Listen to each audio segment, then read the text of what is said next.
Why did Trump suddenly go to China? Donald Trump just went to China, and for many people, the timing feels impossible to ignore.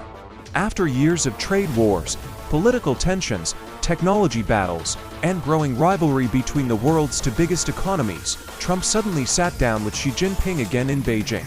Some see this as diplomacy, others see strategy. And many people are asking the same question: why now? Because when two of the world's most powerful countries suddenly start talking again, the consequences often extend far beyond politics. They can affect global markets, technology, war, trade, and even everyday life around the world. At first glance, a political visit may not seem unusual. World leaders meet constantly. But this moment feels different because relations between America and China had been tense for years.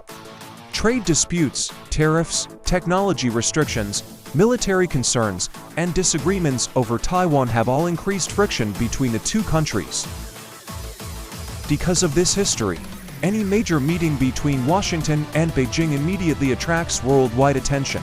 Investors watch carefully, governments react quickly, and global media begins asking what might happen next. One possible reason behind the visit is economic pressure.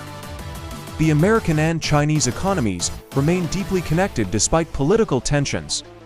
Manufacturing, supply chains, technology production, and global trade all depend heavily on stability between the two nations. Rising tensions can increase prices, hurt markets, and create uncertainty for businesses around the world.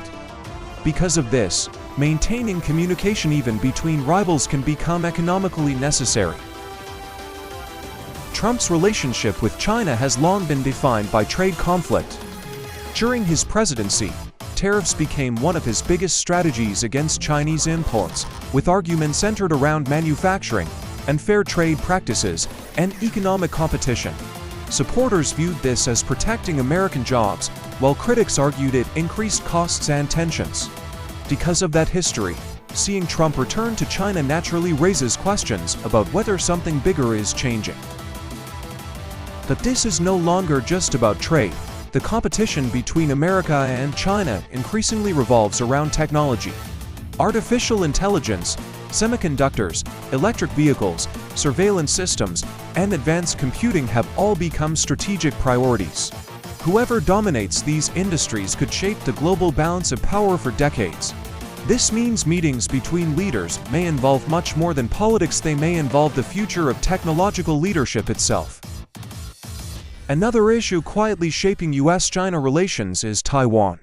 Beijing considers Taiwan part of China, while the United States has historically supported Taiwan in different ways. Because tensions around Taiwan carry serious geopolitical risks, diplomatic communication between both sides becomes increasingly important. Even small shifts in tone between Washington and Beijing can influence global stability. What happens between America and China rarely stays between America and China. Global markets react quickly because both countries play enormous roles in international trade and finance. Manufacturing chains stretch across continents, businesses depend on stable relations, and investors pay attention to every signal.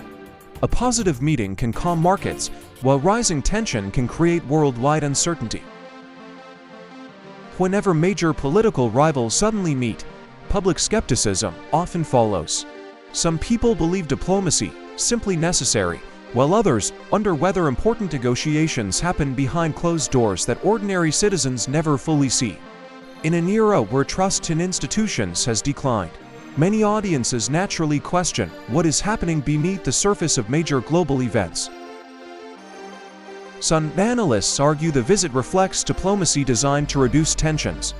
Others believe it may be more strategic, connected to economic concerns, elections, technology competition, or shifting global alliances. In reality, major geopolitical decisions often involve multiple goals happening at the same time. Timing is one reason people pay close attention to global politics. A meeting that happens during rising tensions, economic uncertainty, or military concerns often feels more important than usual. That is why observers continue asking why this visit happened now and what it could signal for the future relationship between both countries. Online reactions have ranged from optimism to suspicion.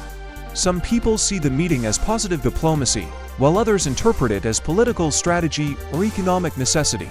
Social media quickly transforms major events into debates, theories, and competing narratives, making global politics feel more immediate than ever before. The long-term impact of Trump's visit may depend on what follows. Will tensions ease? Will trade improve? Will technology restrictions shift?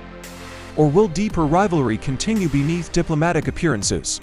These are the kinds of questions investors, governments, and ordinary people around the world are now watching closely. So while no single meeting can suddenly solve years of tension, moments like this still matter.